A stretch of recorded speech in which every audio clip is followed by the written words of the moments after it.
Ready, set, go! I see the gun in the sky, I'm ready. Ready, set, go! This moment is do or die, I'm ready. Ready, set, go!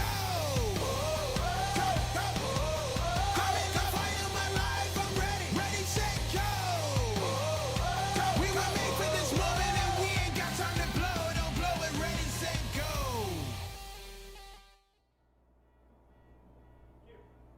Hello everybody and welcome into a special edition of Mean Green Game Day. I'm Shaji Adam and with me today, Van Malone, Lincoln Revel, and Sarah Baskin. How's everybody doing? Doing great, man. Doing all right, you know, A little hanging bit in there. It's a little chilly. It's a little chilly, but luckily the sun's out so maybe we can get that heat. And we are live at LSA because this is homecoming weekend and today is the homecoming game. And how about that view? So Right. excited. Okay. You cannot beat that. Yeah. That is amazing. I want to thank LSA for that. But right now, UNT, I think this is a must-needed situation, having homecoming with all that energy. But let's talk about last week's game against the Charlotte 49ers. Mason Fine had one of his best games of the year, 26 of 38, 394 yards, and he threw for 5 touchdowns. He even said himself it was probably one of the best games he's ever played. But ultimately, Charlotte would pull out with the win, winning 39 to 38. And Van, I'm going to start with you.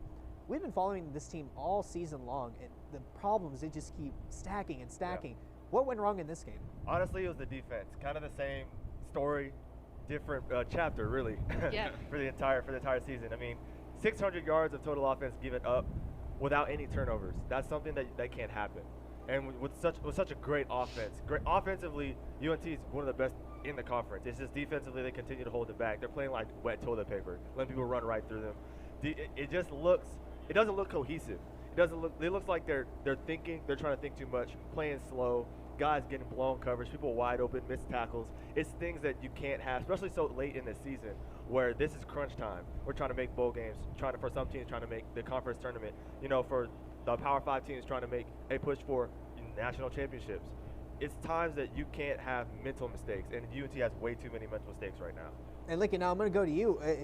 What do you think went wrong for the Mean Green in this game? Now, like Van said, I think defense did have a lot to do in this game. However, I think offense had just as much to do because UNT scored 14 points in the first quarter, which was great. However, in the fourth, they only scored 3 as opposed to Charlotte's 18. So defense did play a huge factor in this game, but I do think offense played just as big a factor. You know, I love that you brought up that fourth quarter. That fourth quarter, a lot went wrong there at the end. There was a blocked field goal at the end. We had a missed pass interference call on Darden. Kind of ended our game on a fumble. It was just really unfortunate there at the end. It was a 1-point loss, which is just crushing, especially in a game that, you know, should be a must-win game. Or should be an easy win game and turns this homecoming game into a must-win game. But yeah, I think a lot of it has to do with defense, and we're really just not getting turnovers as a defense, which is a huge regression from last year. We've only had three interceptions all season. Yeah, and kind of staying with the defensive problems. Look at Charlotte's side.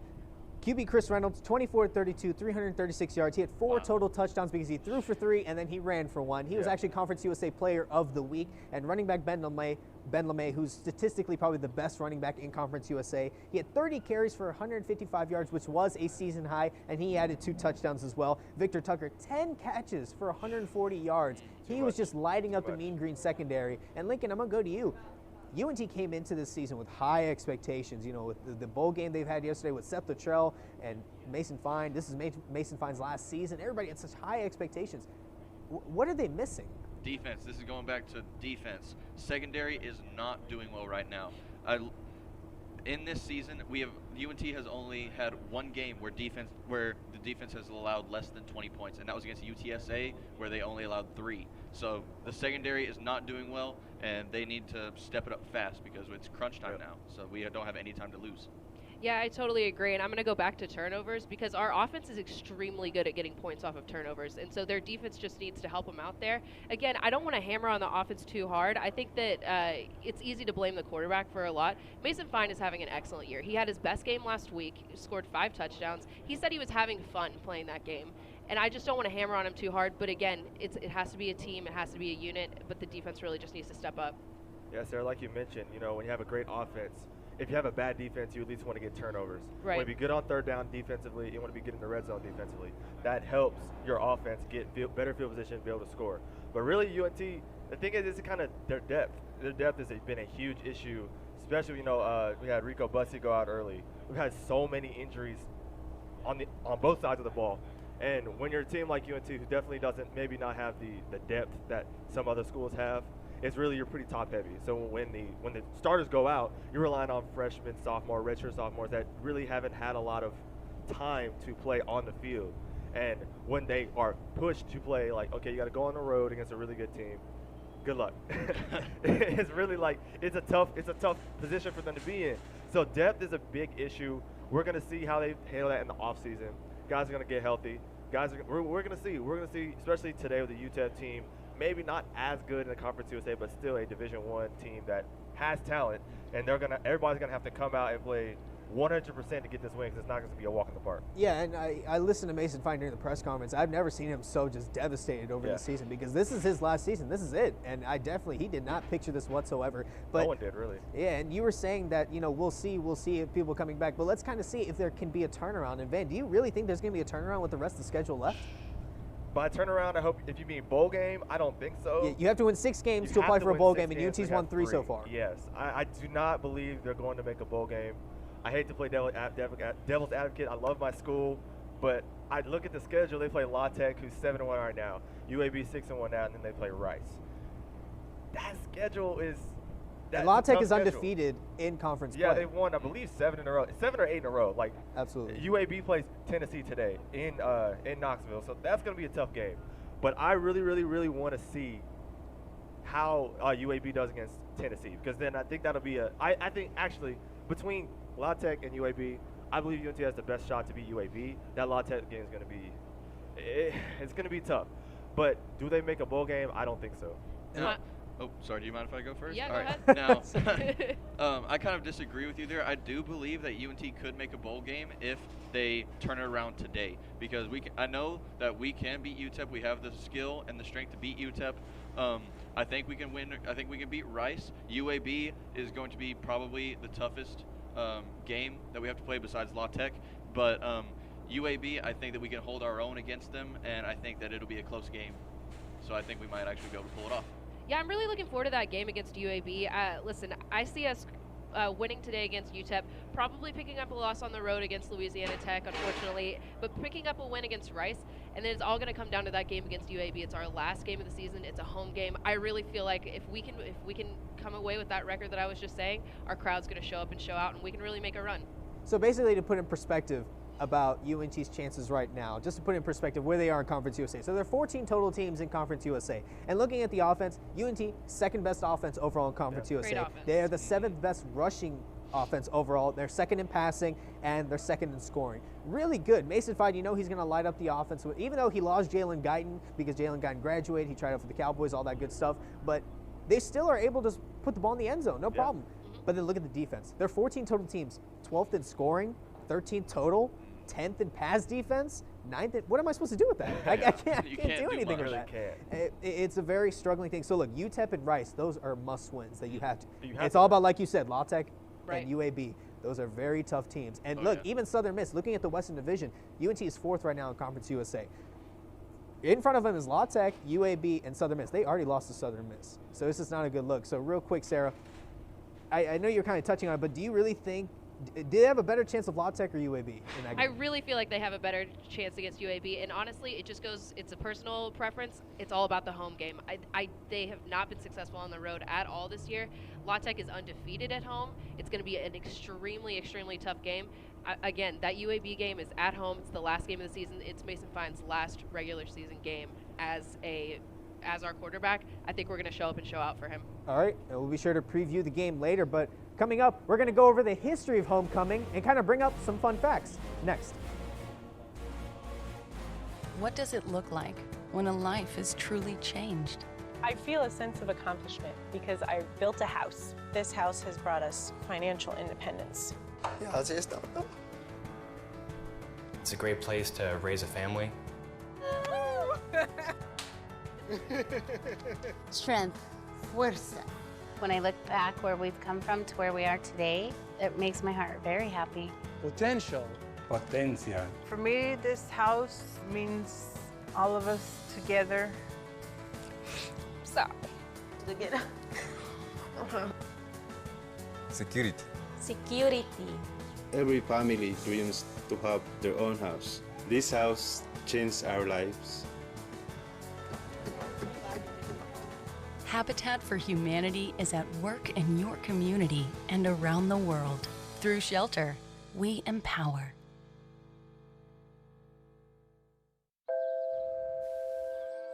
Your zip code. Just one number different, and you might have a whole other life. Different school, different job, different dreams, different problems.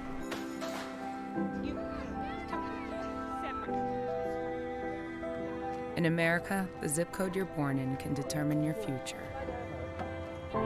The Y works to change that, with programs and services that help everyone thrive, no matter who you are or where you're from. For a better us, support your local Y today.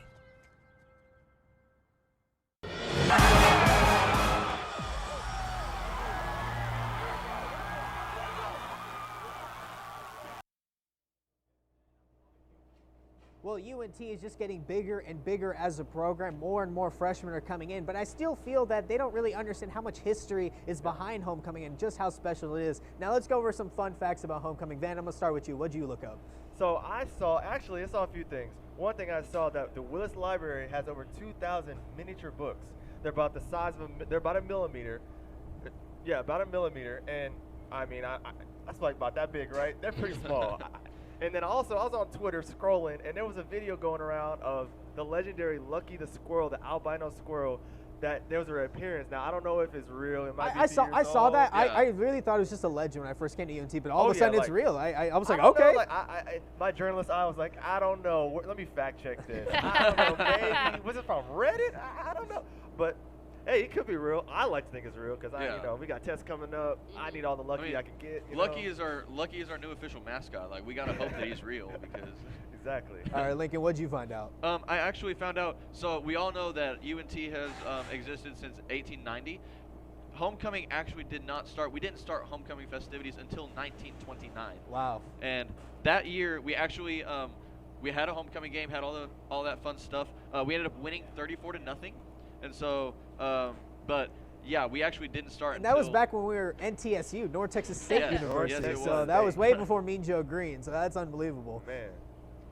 So, listen, I know we're up here a little bit cold on this roof. I'm the only one that brought gloves. I was the only one that thought ahead on that one. Listen, but I could only find one. So I know it's cold, but listen, the coldest homecoming game was actually in 1976, and we played Florida State. That morning of the game, Fouts Field was covered in snow, and that was for some of those Florida players, that was the first time they'd ever seen snow, and so they actually made snowmen before the game, which I think is awesome.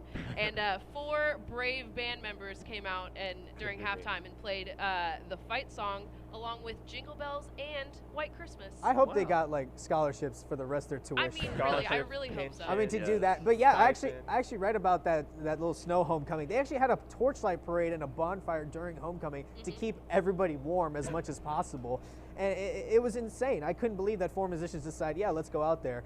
And Lincoln, going back to what you said, 1929, if that's correct, this is the 90th homecoming for UNT, which is pretty historic. It would be. Yeah. Okay, wow. And, you know, kind of sticking to that, now, Van, I'm going to start with you. Just how much has UNT grown, not just as a football team, but as a program in general? It's really been awesome, especially with like the Tower master plan coming through. They're building so many building like a new basketball stadium in the works. They just opened the indoor practice facility.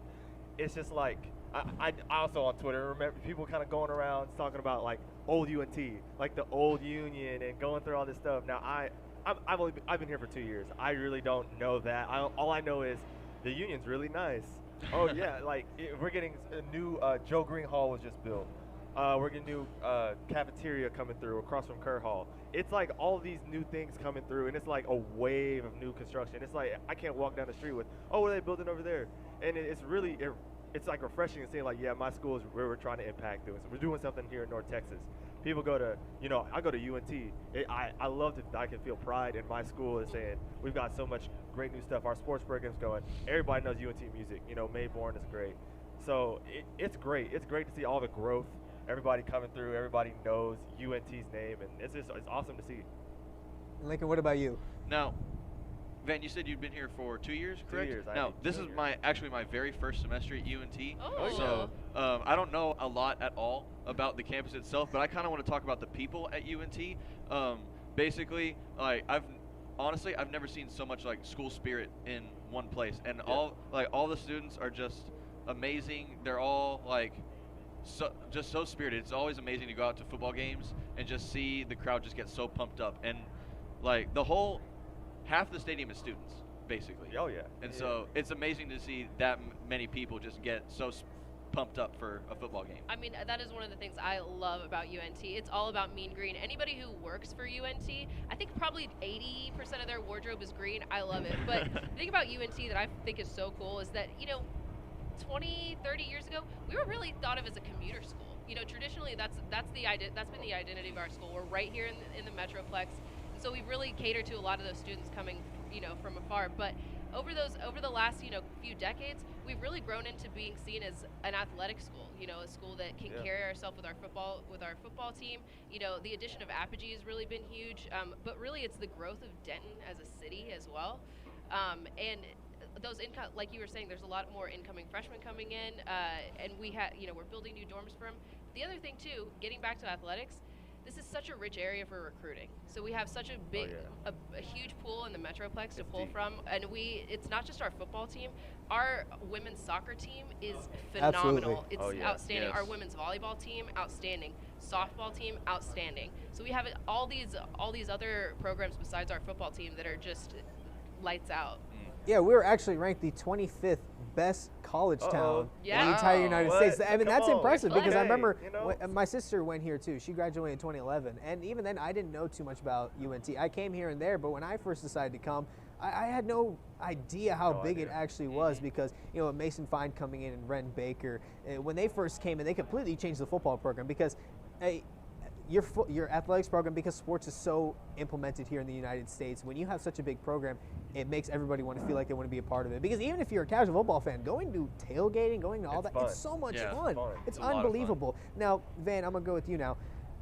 How much has Ren Baker and Seth Luttrell, how much have they changed this program? Oh my gosh, huge. Now, I wasn't here for 1-11. I was not here for that season, and I think I'd be glad. I'm kind of glad I'm not here, but just seeing what, Ren Baker and Seth Luttrell, Mason Fine, that whole era has done. It's just like a breath of fresh air because UNT's always kind of been, I don't want to say mediocre because it's my school, but like, it's kind of below average. Shots kind of like a little bit. But it's really good to see how it's like a culture change. It's like you coming in. I watched his press conference a few weeks ago. By him, I mean Ren Baker. Watched his press conference. He was really confident, and it was like that belief. It's like, oh my, I can feel the belief he had. That was like 3 or 4 years ago. At a podium, I can feel the belief from my computer screen, and it was really great to see how he believed. When you have somebody in power that believes, it trickles down. And some people say fish rot from the head down. Well, in this case, from the top, he's really like, we can do this. We're going to change this culture. And it's trickled down from the football team to the softball team to the women's soccer team to the basketball team. Everybody's like, we're getting behind this new era, this new plan to bring UNT into the forefront of North Texas sports, of sports in the South. Hopefully with baseball coming soon, hopefully. I mean, fingers crossed, we're getting a baseball team. What else is a great sight to see? I mean, this parade that's going on. And our reporter, Mercedes Zaragoza, is actually in the action right now. Mercedes? Hey guys, I'm out here on Welch Street en route of the parade. The band just passed us by. The music was playing. They were playing our fight song. I was getting into it. The crowd was getting into it. Everybody's out here wearing their green. They're really, really excited for homecoming. I see Scrappy the Eagle in the distance over there. You have families out here. Our president, I got it, out here. And the weather is not hindering families from coming out here and enjoying the parade. We're having a great time out here so far. And I will be back to tell y'all more. Back to y'all at the desk. Thanks so much, Mercedes. We'll be right back.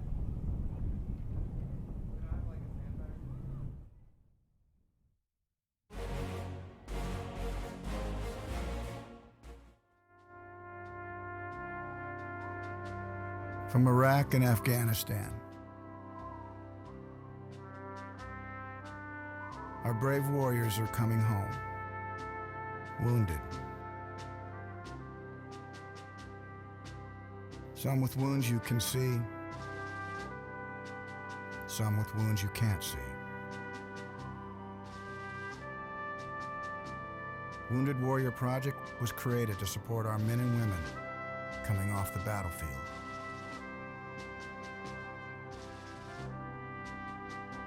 Please help carry these warriors the rest of the way home. Get involved at woundedwarriorproject.org.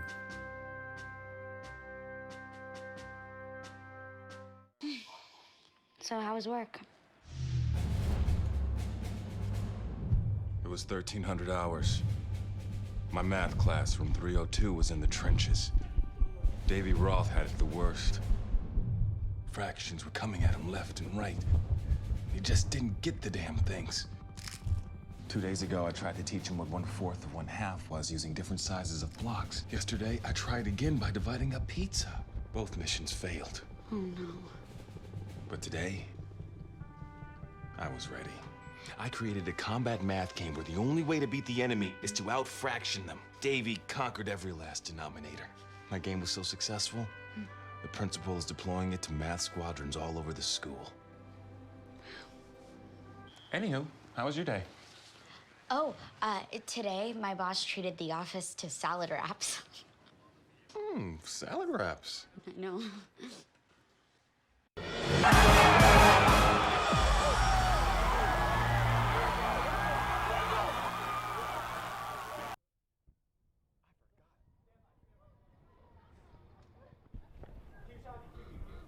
Well, the homecoming game is at 2:30 later today, but homecoming's a whole week. I mean, there's a whole week of events. I mean, on Monday there's the annual homecoming picnic. On Tuesday it was the Scrappy Games that actually happened at Apogee. I think they had a delay or something like that. But on Wednesday they did have the Spirit Bash. And Van, you actually went to Yell Like Hell. Can you tell us more about that event? It was so much fun. It was so cool.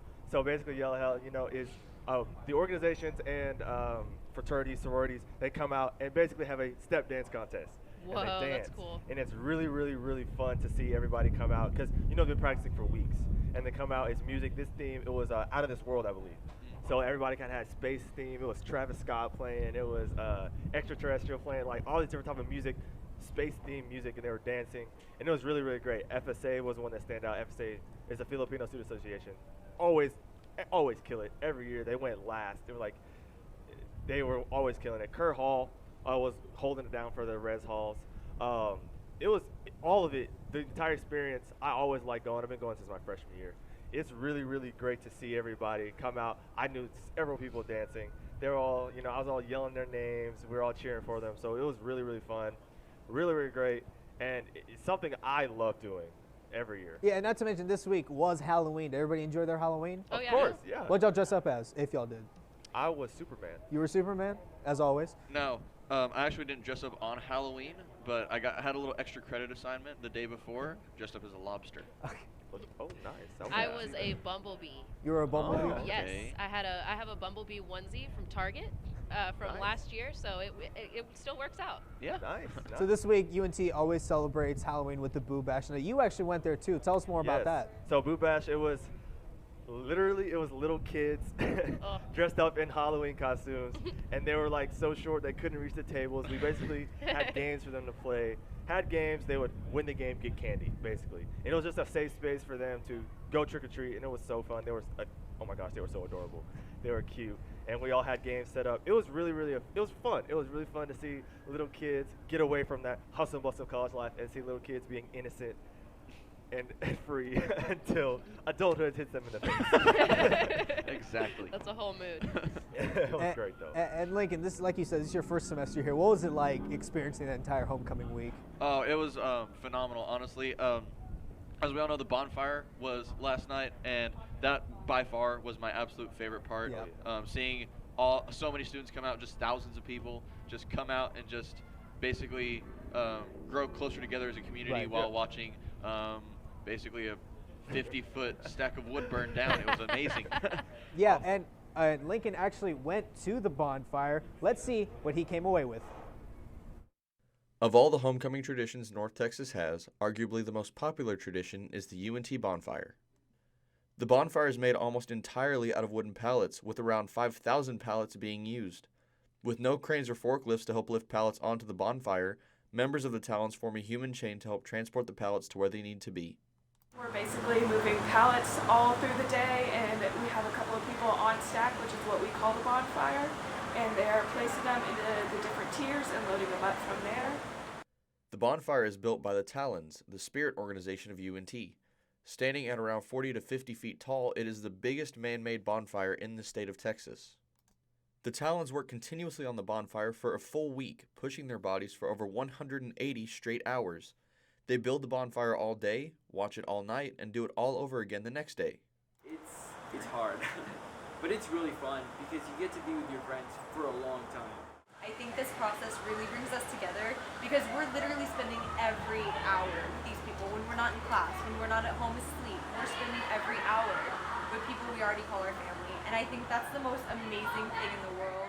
However, through all of the exhaustion, stress, and grueling weather that takes place during Bonfire Week, the Talons still always work with a smile and a passion for what they do. People that I've talked to about it that are not in Talons, they're like, oh, you're doing the bonfire? That's amazing. Like, people know about it. We know about it. We know that it's great. I'm happy. It's the best feeling in the world.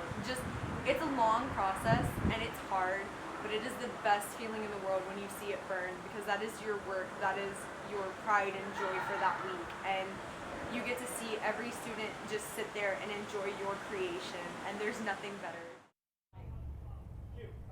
Well, great job there, Lincoln. That was unbelievable. I'm going to try and get more into detail here. What was that atmosphere like? You were there for like the entire time the bonfire was being made. Basically, it was always optimistic to say, to put it in one word, but basically it was at times it was harder than others because it's been cold all week, raining a lot of the days, and so it was a challenge, very challenging, but it was a lot of fun. Everybody had a great time. You said you had to stay really, really late last night until it went down. What time did you end up leaving? Like, how did that work? Well, actually, so whenever we were building the bonfire, Talons actually stays 24/7 around the site. Whoa. So we have, for a week straight, we have at least 6 people on site at all times. Wow. And how so, long were you there that week? I'm not sure to say the least, to be honest. I know it was over 24 hours. That's all I know. Wow. But I pulled at least one all-nighter, and basically last night we all had to stay and watch the bonfire burn down. So I didn't get back to my dorm until around like 3 o'clock, 3 a.m. And you were telling us it's the biggest man-made bonfire. Just how exactly hard is that setup? It's actually like the hardest part is probably stacking all the pallets into each pile. That's what I thought. Yeah. But actually putting it on the fire is not that hard. It's just a challenge with all the weather, the cold, rain, and that was the most challenging part, was trying to best the elements while building. Yeah, it's a beautiful day today, but it was ugly earlier this week. Now, did you try to convince them, hey, can I light it? I've been here a while. I think I deserve it. I tried my best. Now, we actually decide torchbearers from the 23 people that have the most hours out of all of the members. Just take out all that stress, like, We actually had people, I think our top 3 all had over 90 hours at the bonfire. There was one person that actually stayed a full 24 hours on site and never left. Couldn't be me. So you guys, the parade is coming. I can actually hear it coming down right now. That's really great. And now, one last question. Just the atmosphere is amazing. Now, what do the students exactly do when it's going? Like when the fire's burning, what exactly do they do? Oh, well, they were going crazy before it even got lit. All right, Lincoln, I'm sorry, I'm going to have to cut you off real quick because we're going to go back to our reporter, Mercedes Zaragoza, who's covering the parade, who's probably starting right now. Mercedes? Hey guys, I'm back out here at the parade and I have two awesome spectators. I have Colin and Ryan here with me. Colin, what's the best thing that you've seen at the parade out here so far? Probably all like the things that you get from the throwing stuff here. And have you gotten a lot of candy here, Ryan? Yes. Are y'all both having a great time out here cheering on UNT? Yes. And are y'all going to the football game tonight? Yes. Can I get a Go Mean Green? Go Mean Green. Awesome. We'll have more from the parade. Back to y'all at the desk.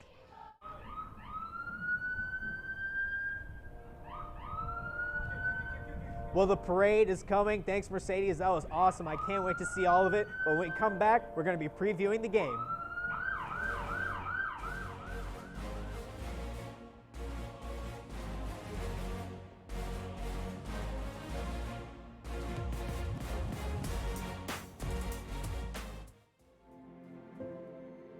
To a child battling a critical illness, a wish can feel like a dream.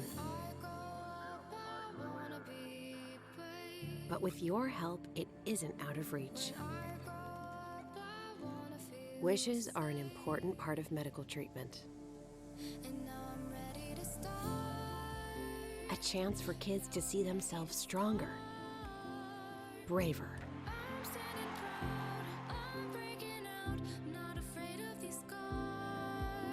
to see that the impossible is possible. Wishes can give kids the strength to fight, to get better,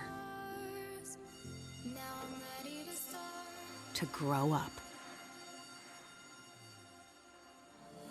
Where there's a wish, there's a way. How I define making? In the broadest possible terms, it is making something extant in the world that didn't exist. Everybody who's ever made anything is bringing something into fruition for a reason, and that act in and of itself makes us stewards of our culture. It's something that we're talking about. It's a response. Actually, it's telling a story. That's really what it is. And I include everything that could be made: painting, sculpture, welding, all of that. Yellow is positive. When a kid gets their hands on the world and learns that they can make their fantasy play, that they can make their reality, that's power. And as far as I'm concerned, everyone should feel that kind of power. There we go. If there's something that interests you to bring into the world, that's fantastic. Go figure out how to do it. Go tell your own story. There it is. And so I want to know why you make. Let's go. Share your own Why I Make story today. Visit whyimake.org.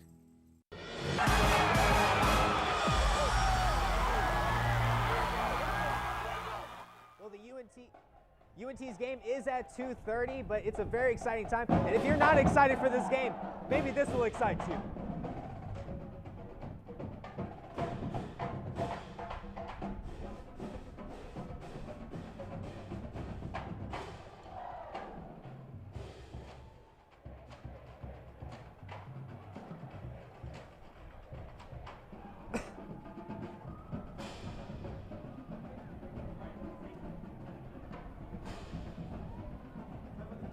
What? Okay. Yeah, I got you. All right, well, it's a very amazing game, but right now, let's talk about the parade. Right now, the band is passing right by us, and Lincoln, I know you want to talk about the band. It's very near and dear to your heart. Oh, yes. One thing is that a lot of people talk about the football aspect of it, but I think band is just as important because they bring a lot of the spirit to the game, and the Green Brigade is just one of the, as they say, the best band in the land and the best drumline in college football. Absolutely. So I think that they bring a lot of spirit to the game and just get everybody pumped up, and I just love it. It's just great. One of my top 5 favorite things about college football versus the NFL is the band. Oh, yes. And Oh, yeah. You can't go wrong. You really can't. And I love it every time. I love it when they do like the different designs on the field. Yes. Oh, yeah. And I'm like, and me and my friends would go like, okay, don't look at the big screen. Decide what that is. What is that? What is that? And eventually they'll be like, oh shoot, they did an X or whatever. Yeah. And I love it. That's my favorite part of the band. Every halftime is like, all right, what are they doing? You guys, we got Scrappy coming up right behind us. He's giving us a wave. Oh, yeah. Oh, good to see you, Scrappy. All right, so real quick, look, we know all about UNT and what they're going to bring to the table, but not a lot of us know about UTEP. Check this out.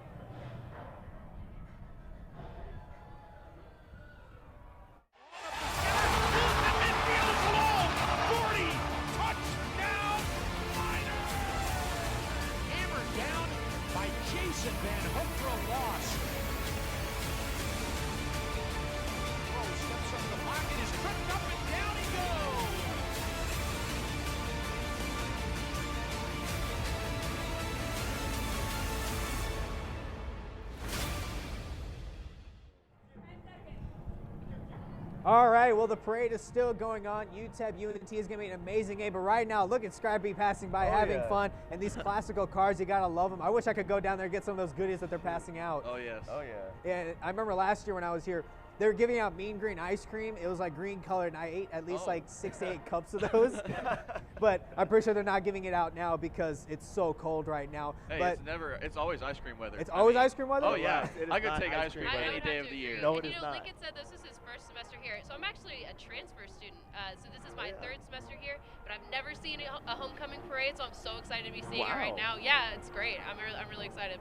Yeah, it was always too early for me. I would never wake up for it. Yeah, how about that? The student, now the Alumni Achievement Awards, they're passing by. And not to mention, Homecoming Court is going to pass by us a little later. The Homecoming Court's alwa's a great thing. Oh, a good here friend of come mine, over right Ashley now. Pickle, she won that. They go right Homecoming there. court right Oh, now. here they come, actually. That's Wow. impressive. What amazing timing. Homecoming 2019, look at them. They're all having fun. Boomer the Everybody's good Cannon to see right that. here along with the Model A. Boomer! Boomer! You always got like the classical guitars too. I need to know where they get these. I kind of want to collect some of these cars that they have. Right? Yeah, shoot. And looking Got at the battle that. flag coming They're past. throwing I out love free that stuff. mean Do green they can spirit. reach up here? Oh, yeah. You think they can reach up here? Gotta love the Can Cannon they? crew. I Gotta don't love know. Cannon crew. You're going to yell down there at them? Hey, look up. We You're up going here. to try and look up? I'm not.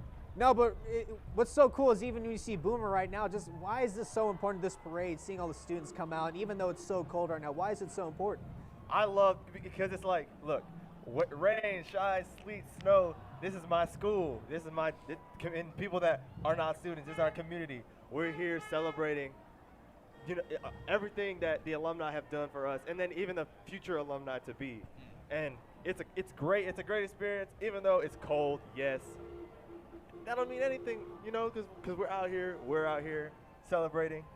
And I love to see everybody in the community come out all at once celebrating the UNT homecoming. It really is great. I really love how the city of Denton really gets involved because I feel like it's such a great relationship between UNT and Denton. We really do a lot for each other, and it really just means a lot that that the city's coming out here to support us and showing us the support and all the love. And like you said, I also love how the community comes. Rain, sleet, snow, weather, whatever the weather. Like right now, probably 40 degrees, 45 degrees. Yeah, it's pretty cold right now. People are lining the streets, just cheering, being as happy as it can be. Always happy to get candy and everything. So I just think it's amazing how we just all come together no matter the weather and just all come closer as a community. And what's also great, Sarah, I'm going to go to you. You see always for the parade, you see a bunch of groups come out. Esports comes out. You see all the ROTC people come out, all the different religious groups comes out for all the different clubs that they have. Why is it so important to show that diversity to all of Denton? The diversity at UNT, that's why a lot of people come to UNT. It's why I came to UNT. It's so important to show it to the city of Denton because it's a reflection of the community in Denton. We might be a melting pot at UNT of people not from Denton, but the diversity that we have on campus, it really is a reflection of what we have here in the city of Denton. And I think that we all, it's one big happy family. Mm-hmm. Yeah, you really can't beat it. And you're part of the Black Journalists Club. Yes, I am. You want to tell why your experience, why it's so amazing to see all this diversity Yeah, here? that was actually the secondary reason I came was Mayborn School of Journalism. That's what I'm a part of. But then secondary was the diversity, because I kind of always been around people of maybe my own race or another race. It's kind of been like that. But coming to UNT, I was like, wow, everybody's here and we're all hanging out with each other. And especially in our world today, it's kind of divisive a little bit when it comes to race. I love to see everybody being able to get along, everybody embracing each other's differences. And that's one thing that I love about my school, is that we can embrace that, yeah, you may not look like me, but you're a human too. You're a stretch call student? No way, I am too. I totally agree. We can all embrace each other in our stress, and I love it. I think part of that diversity too is there's a ton of different kinds of students. Like I said, I'm a transfer student. Tons of transfer students here at UNT. Yeah, it's a very exciting time right now. But since the parade is going on, let's get more into the actions. Let's go back to Mercedes back on the field. Mercedes?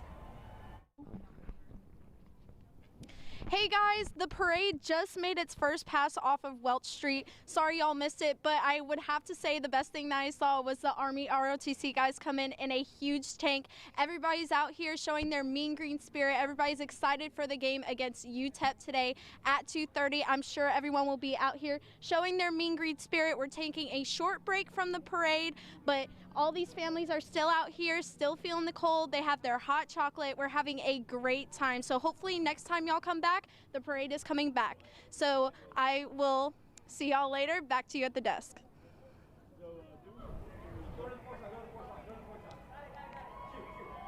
And we were looking overall, Lincoln was talking earlier about how crazy the weather is, and let's get into the weather forecast right now. Later on in the game at 2:30 versus UTEP, it's here at Apogee. The weather is going to be 59 degrees overall, but it's going to feel like 69 miles per hour wind speed coming through the northwest, so it's going to be a pretty cold day. I know that the sun is out, but you're still going to feel that amazing breeze. It's going to be cold, but please stay for the homecoming game. It's going to be a lot of fun, and when we come back, we're predicting games coming up.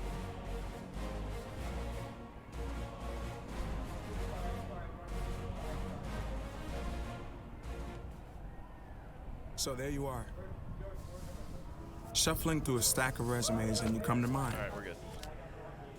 This is it. First impression. I weigh in. Just looking at my face. Honestly, I did not know what to talk about after Here's that. the thing.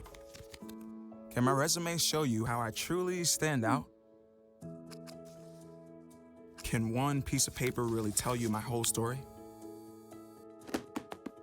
Like that I was studying, going to night school while working 2 jobs just to help my parents pay for groceries. Or how anytime there was an opportunity, I was the first one to step up. Because I wasn't gonna let my life, my circumstances dictate who I was gonna become. And all of that determination, the commitment, the drive, that's me. And that's something you just can't put on paper. Look beyond the resume and discover new ways to develop great talent, like me.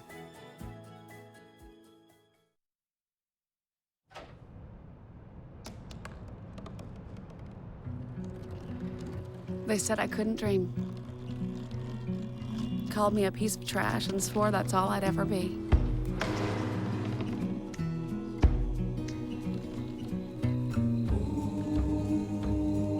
Said a bottle couldn't see the ocean.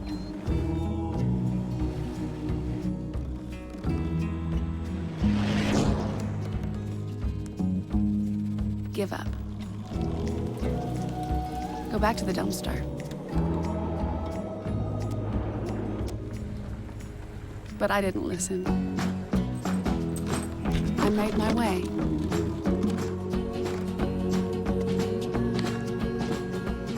And now, I am what I've always wanted to be.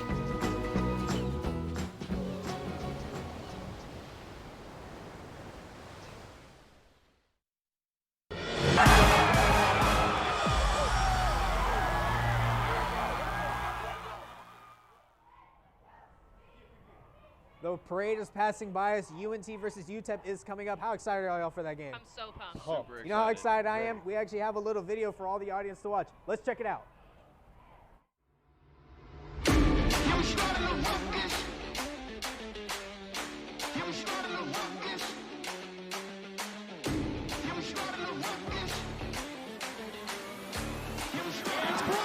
It's scooped up, and it's a North Texas touchdown! Going deep, Bussy Jr. is the receiver, and catch it, he did!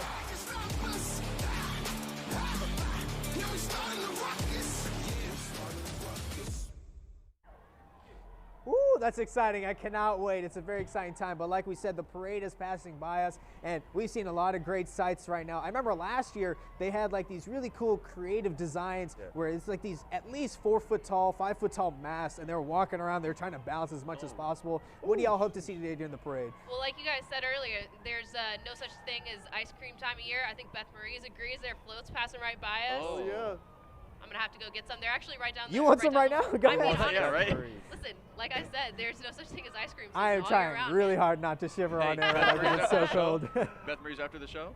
No. Beth Marie's after show? Sure, why not? No. It's on Shaji. No. It's Exactly, on Shaji. I'm getting some LSA burger. Yeah, on me. Why Oh, on me? yeah. Why on me? Why is that a You're the decision? host. Because you're the So? boss man. You're the main man. gotta take care of us, man. All right. But real quick now, let's get into the predictions. That's why we're here for it. Now let's talk about some big games that are coming up today. Georgia at Florida. 96 games between these two. Both are ranked inside the top 10. Most likely the loser is eliminated from college football playoff contention. Van, who are you going with? I got Georgia. I got them on the upset. Jake Fromm, everybody's down in Georgia. Everybody's like, oh, Georgia's not, they can't throw the ball down the field, this, that, and the third. I think they're going to pull out the upset. I'm going with my gut here. No stats, no nothing. It's just gut feeling. All right. I think Georgia takes the W. Now, I have to go with opposite. I think Florida's going to pull this one off. Kyle Trask he's just done a great job for Florida throughout this season, coming off of an awesome game last week against South Carolina. 21 for 33, 200 yards, and 4 touchdowns. So I think Florida's going to come away with this win. You know, I'm going to have to go with Georgia. I really do like Florida as a team. I like the way that their program has progressed this season. They've been really showing up and showing out. But I think their offensive line is really their Achilles heel, and I think they're going to get exposed today. So I'm going to have to ride with Georgia. Hey, I'm going to stick here with Lincoln. I think Florida's going to come away with this. The key matchup here is Georgia's DBs against Florida's wide receivers. Yes, Georgia overall has a better defense, but Florida's wide receivers, they are something special. They are studs, and I cannot wait. I'm going to take Florida. Now let's move on. Another big game. This is UNT's biggest rival, SMU. They're going to be visiting Memphis. It's a big matchup, very important game that could decide who wins the AAC in the West.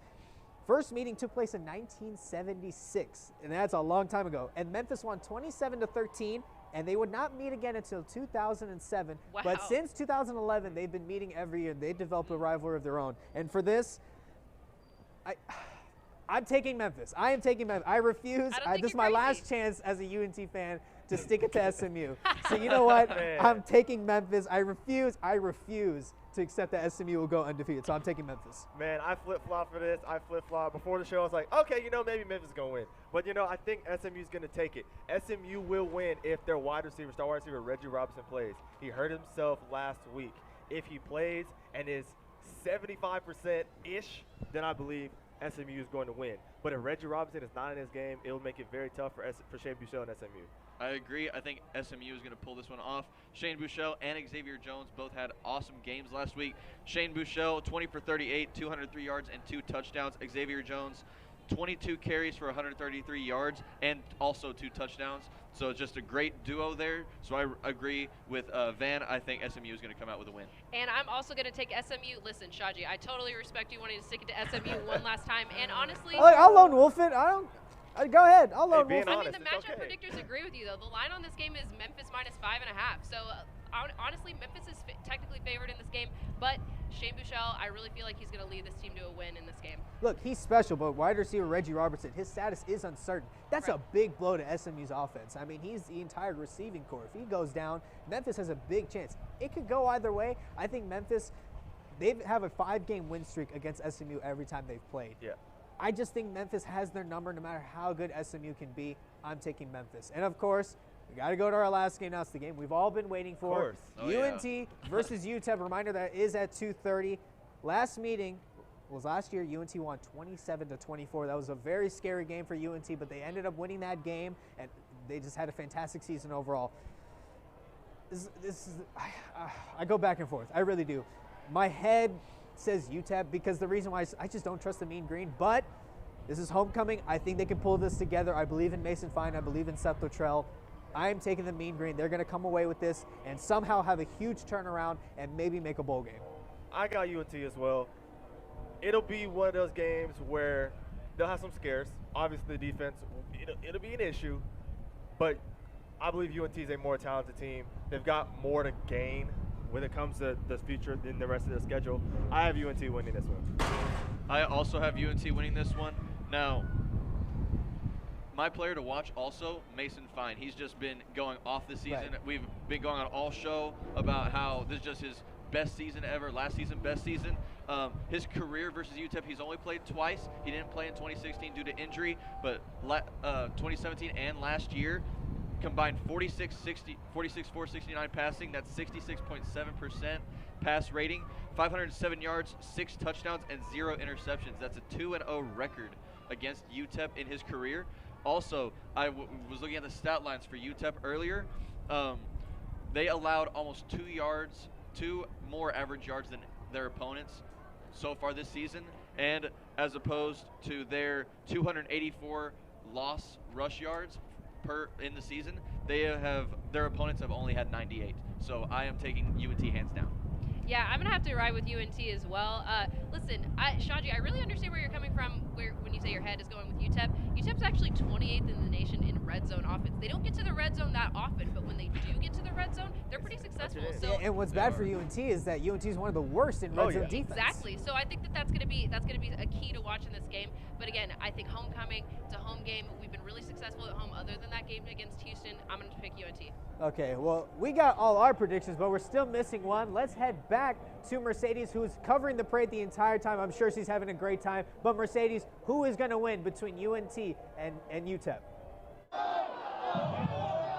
Well, you guys, I have our very own UNT winning our homecoming game today. You know, UTEP has not won a conference game so far, so I hope we win this one and it boosts our morale for the rest of the season. I hope Mason Fine goes off and we have a great game today. The parade is coming in for the second time. We have the band back here, so I am going to enjoy the rest of the parade, and y'all have a great rest of your day.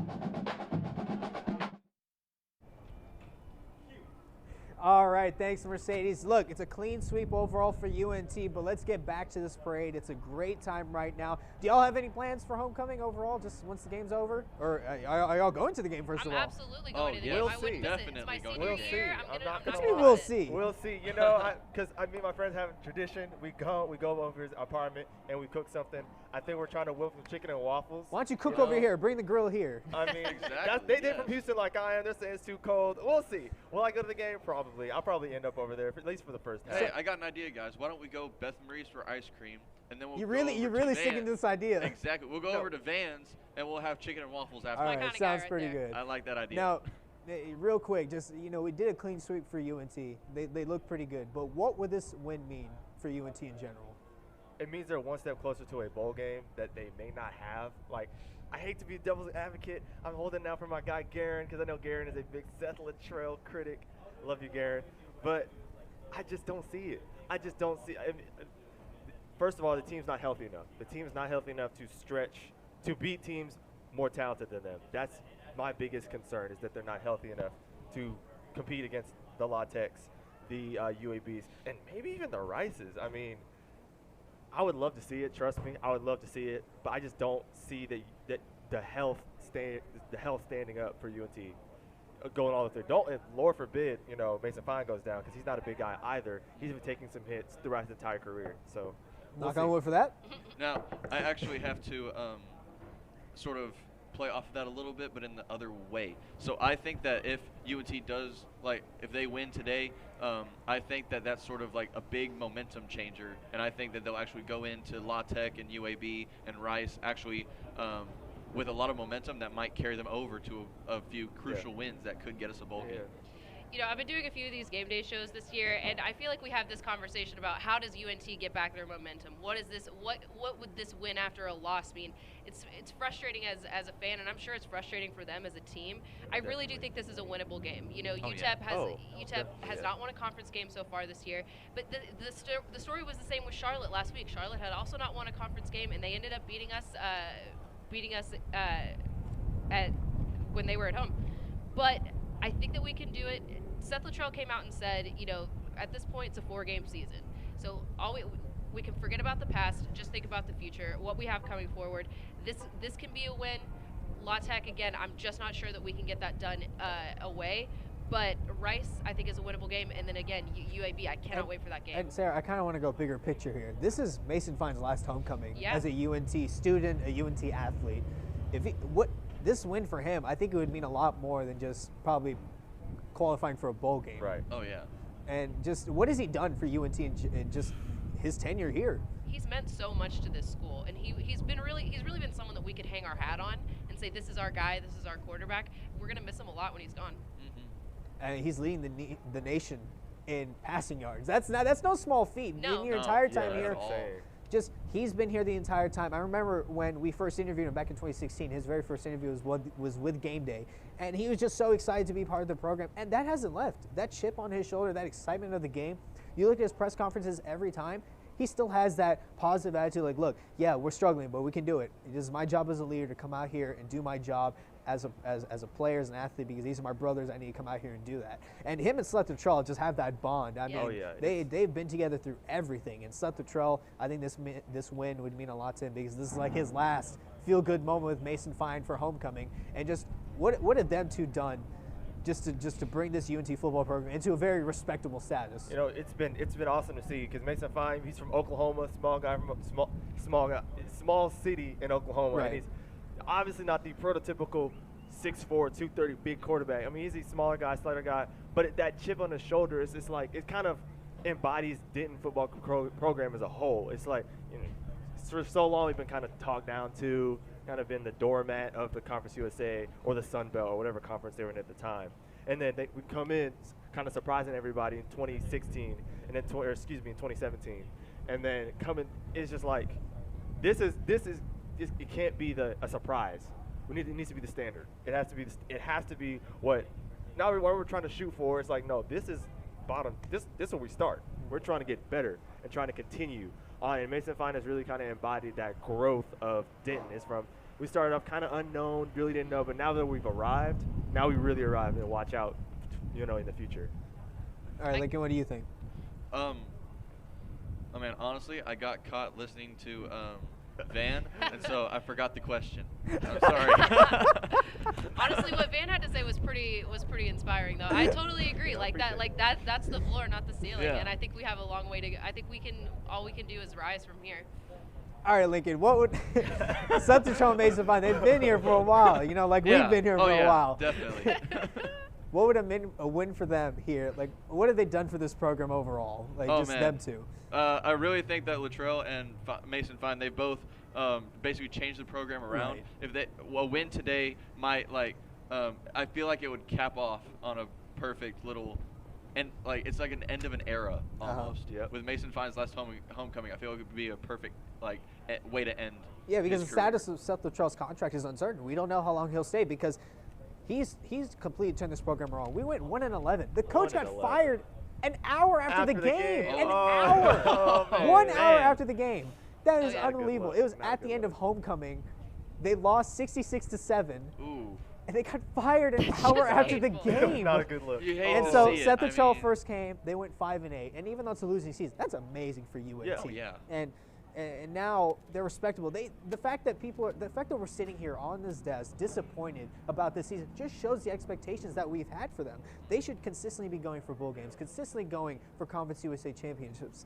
That's what it should be, because that's what it's all about. That's what Ren Baker, Seth Luttrell, Mason Fine, that's what all of them have done. And And especially you know what you're saying, I really do want to give credit to Ren Baker. He really has given Seth Luttrell the support that he needs to take the football program where it needs to go. He really believes in this football program. He believes in this athletics program. He has a plan moving forward, and I think he deserves credit for some of the success. Oh, yes. And I do have to say, I have to bring up the past couple seasons, 9-win seasons. Even though this hasn't really been as successful as those past 2 seasons, I do think that it's still very memorable having the 3 of them. And And I still think we can turn it around, man. Oh, yeah, they can't turn it around, but you know, with them being here, it made the program bigger and badder. But you know what else gets bigger and badder every year? That parade that just passed by. Oh, that yes. just shows that excitement overall. That was so much fun. Every year just gets so much better and better. And guys, I know this is your first time being here at UNT. Seeing that parade pass by, what was it like seeing it? Oh, man. So, honestly, Sarah, this was also my first homecoming parade. I've never actually been in a homecoming parade before. Neither have I. And this was honestly like nothing I've ever seen. I didn't expect it to be like this big of a turnout, this many people. It was amazing to see and actually be able to sort of witness. All right, so now this is your first homecoming, so we have a tradition here. After we all pick UNT, a certain person gets to wear our stripy head, and we'll give it to you. So go ahead, toss it over your Lincoln, catch that. Oh, there you go, nice catch there. All right, go ahead. You might want to take the headset off. And there it is. Yeah. Look at that. I don't have to wear it for once. Look at that. Yeah, you don't have to wear it. That's what We've it all looks like worn it. I have worn it. At I have least worn it. once It's on the in our internet. tenure here, and now the honor has been Pass down to you, and it looks great on you. Good. Looking good. Properly proportional. All right. Well, that's going to do for us here. If you missed one of our shows, you want to see more of it, go to our YouTube page, ntTV Sports, or go to NorthTexasTelevision.com. Reminder that the UNT game is at 2:30. Go Mean Green. Have a happy homecoming. This has been Mean Green Game Day.